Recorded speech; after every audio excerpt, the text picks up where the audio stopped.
Welcome back. We are doing magnetostatics, and in the last discussion we had curl and curl problem. Okay, and we are going to discuss in this session Stokes. Okay, Stokes theorem.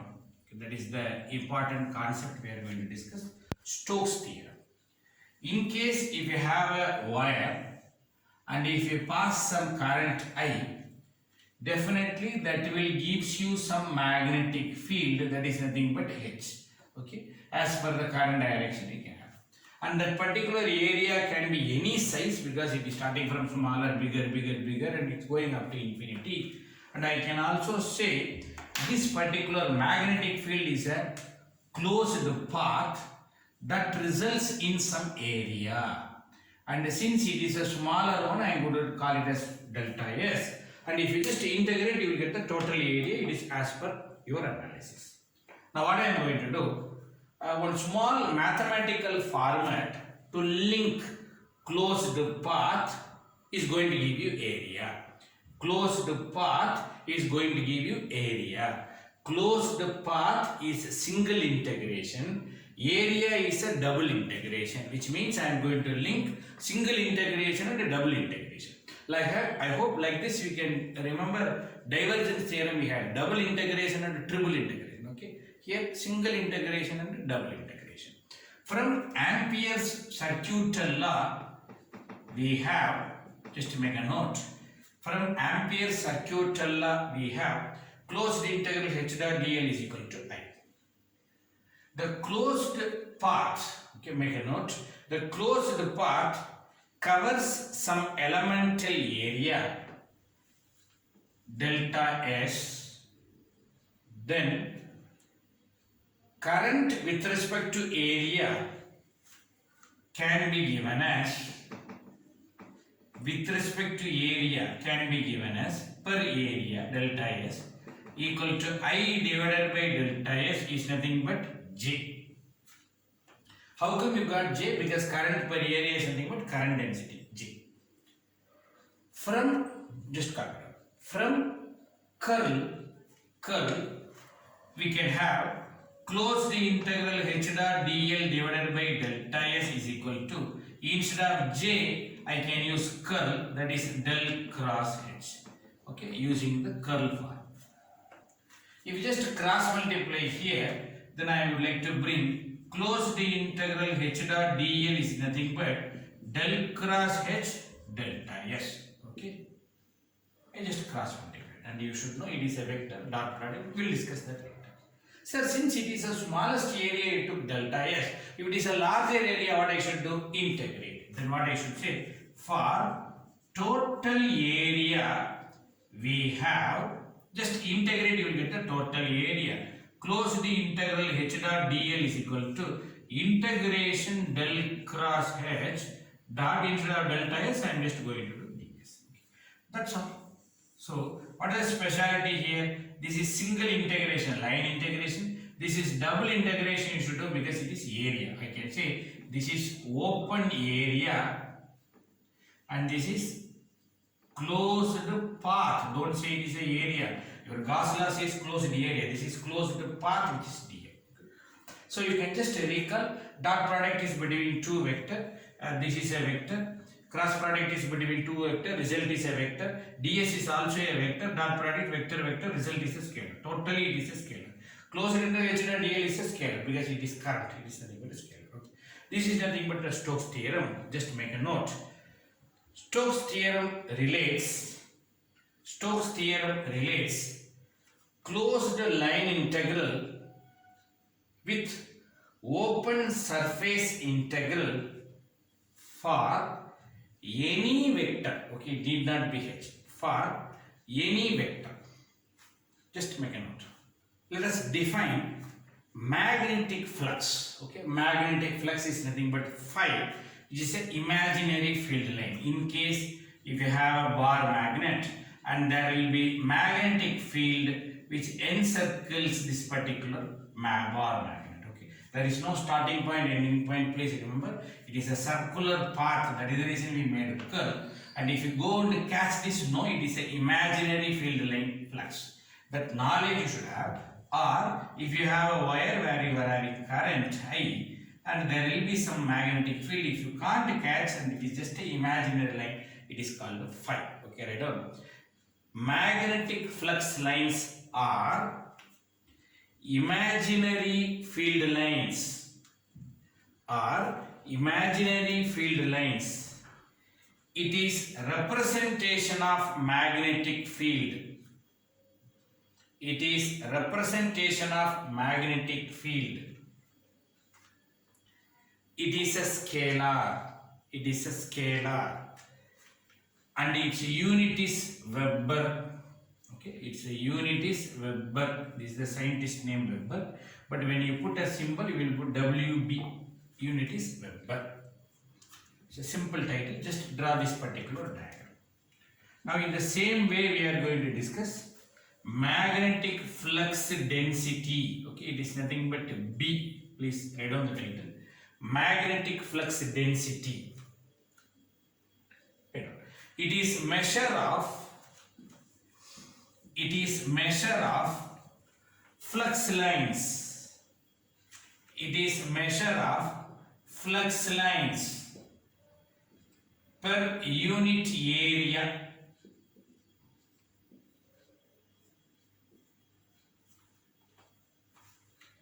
It is a vector and its unit is Weber per meter square. In case if there is a flux, so I am going to call it as flux phi. There is a given area, let's take there is a area called delta S. So flux per area is nothing but phi by area, let us say delta S, is nothing but magnetic flux density B. Flux per area is nothing but flux density. So through this I can say B is nothing but phi divided by delta S. Therefore phi is nothing but B dot ds. Delta S become ds, then it will be d phi. Okay, that is the meaning. Then you can also say phi is nothing but integration B dot ds. Okay, it is nothing but surface area and it is Weber per meter square cancel, result is a vector. Okay, just make a note of that. Just copy it out and then a simple concept I would like to bring from this particular flux density, and I am going to derive a Maxwell's equation, that is the fourth Maxwell equation. Carefully listen. This leave it. Okay, this is an open surface, leave it. From Gauss law for electric field, we have closed integral d dot ds is equal to q. Closed integral d dot ds equal to q. Below the tutor, which says source for electric field is charge. Starting point. Okay, starting point for the electric field is charge. Do you remember? The starting point for the magnetic field is not there. You wrongly understood it's a north pole. I told you it's a circular path. Recall. Below that, what you wrote? It says source for electric field is charge. That is the reason charge. Closed path, which is for magnetic field, will be starting from charge. Similarly, Gauss law for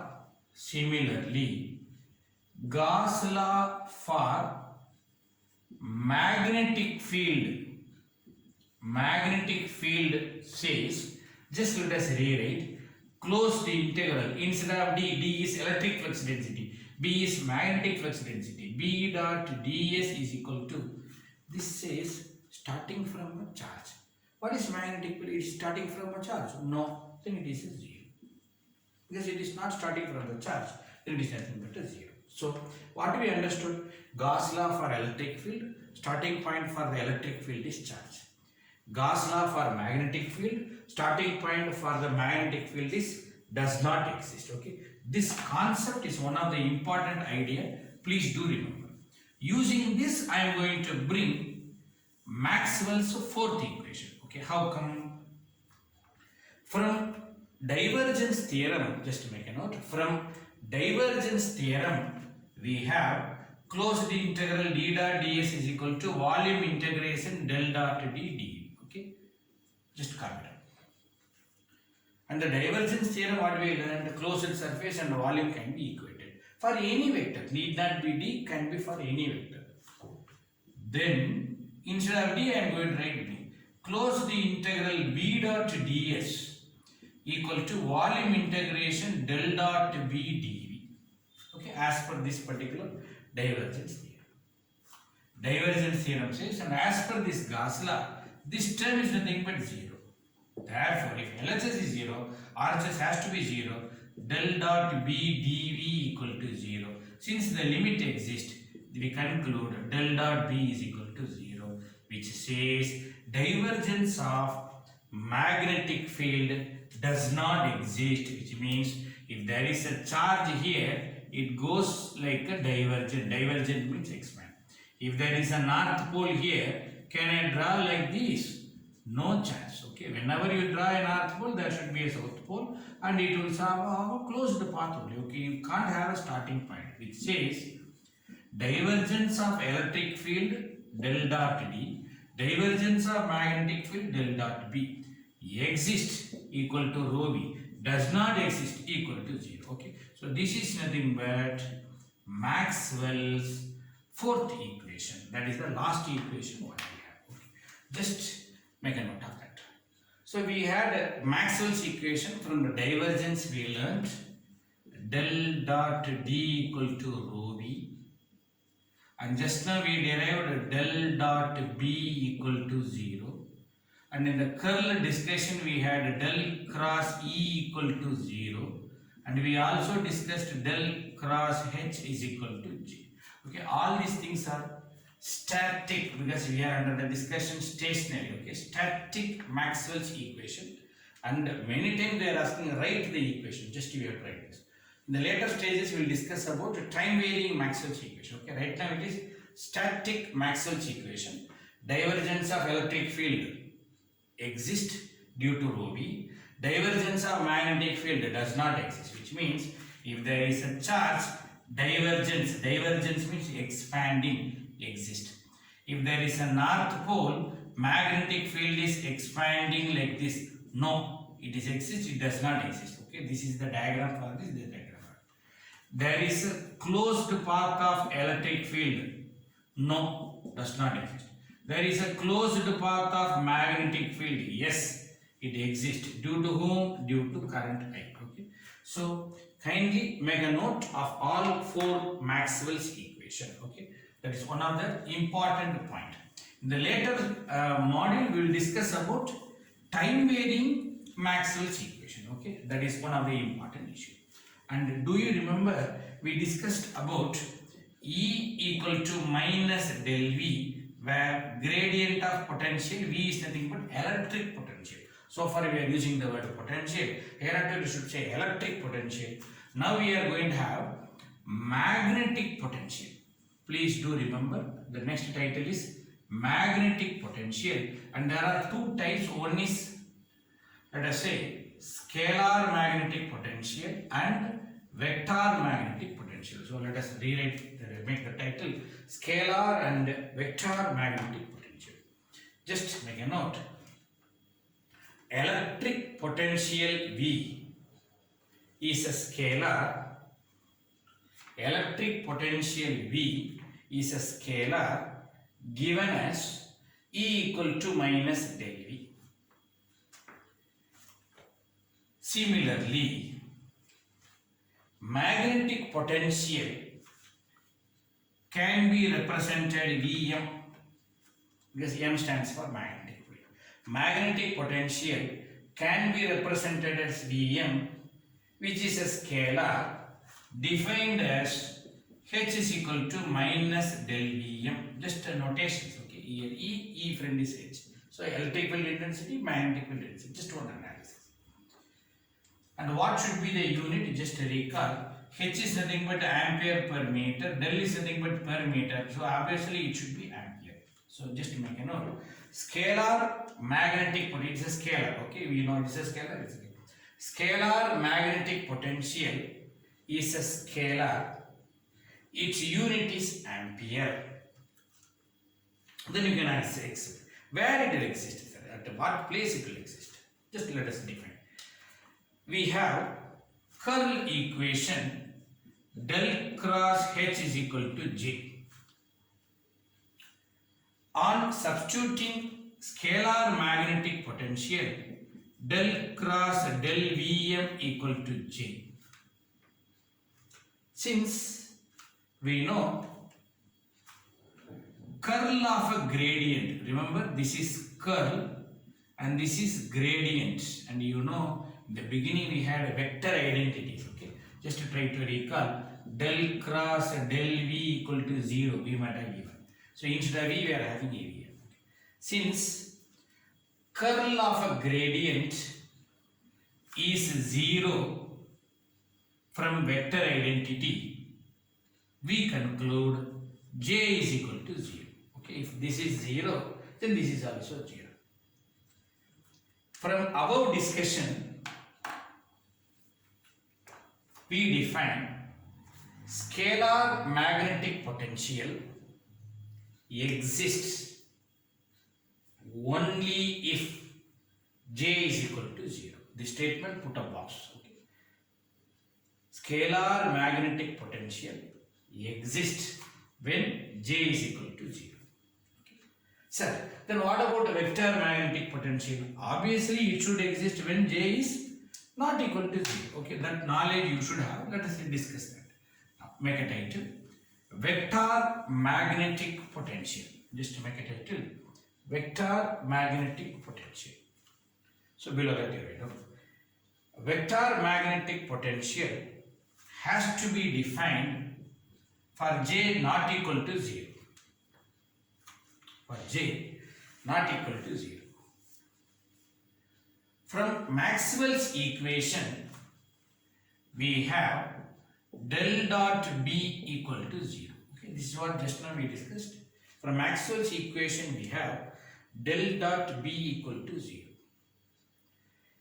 From vector identity, we recall del dot del cross A equal to 0.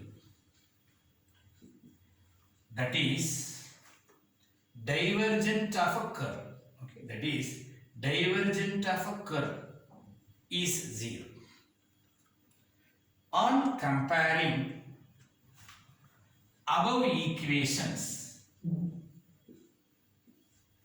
del dot something equal to 0. On comparing above equations, we have del cross A equal to B, where A is vector magnetic potential. Okay, this is Weber per meter square, and here it is meter per meter. So obviously it should be Weber per meter. We conclude A is vector magnetic potential whose unit is Weber per meter. But you should know, we have to prove this is exist only when J is not equal to 0. That knowledge you should have. Okay. Write down. From Maxwell's equation, we have del cross H is equal to J. We know flux density and field intensity can be related as flux density and field intensity can be related as B equal to mu naught H, then del cross B divided by mu naught equal to G. And do you know who is B? This is the format. Okay, if you substitute. On substituting vector magnetic potential, we have just mu naught I took outside. In the place of B, I made del cross A. Since, okay, what is that I have to prove? J is not equal to 0. Okay. Since this is curl, this is also curl. Since curl of a curl is not equal to 0 is not equal to 0 from vector identity. If you want to try, just go to the beginning page and check del cross A will be some formula. Okay, it is not a 0. Is not equal to 0 from vector identity. We conclude if this is not equal to 0, that is also not 0. If we conclude J is not equal to 0. Such vector magnetic potential exists when J is not equal to 0, whose result can be given as mu naught I dl divided by 4 pi r. Okay, there is no need of derivation of this particular term. Just you make a note of this particular formula. It is more than enough. We got this from Biot-Savart. It's slight modification. Okay. Just make a note of this particular format. With this, I would like to conclude this particular session. Thank you.